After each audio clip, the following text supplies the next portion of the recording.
In this presentation, we'll learn about a perfectly competitive firm.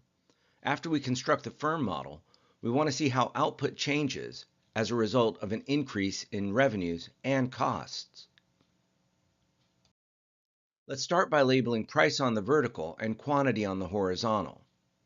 Here's the demand curve for a firm in a purely competitive market structure. It's perfectly elastic. This means these firms are price takers. They must sell at a price which is determined by the market. The demand, sometimes called the average revenue, is equal to the marginal revenue.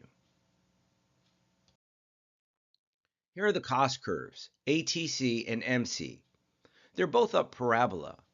ATC has a gradual U shape and MC has a kind of J shape. The profit maximization or loss minimization output point is where MR and MC cross.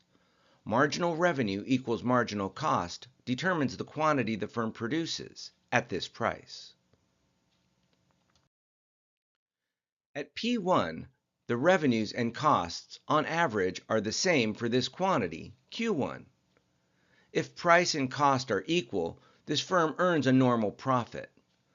Since perfectly competitive firms are price takers, industry changes to the supply side of the market that change price will also change the firm's revenues and costs. For example, if industry production costs increase, market supply would decrease.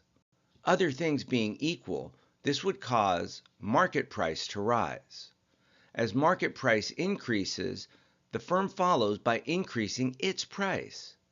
An increase in price and revenues can be shown by shifting the demand schedule up to P2. Since this example involves the supply side of the market, we still need to reflect the shift in cost before we can determine the new equilibrium at MR and MC. An increase in cost can be shown by shifting the cost curves up and to the left. The new output point is at the intersection of MR2 and MC2. Even though this firm earns higher revenues, they are offset by higher production costs.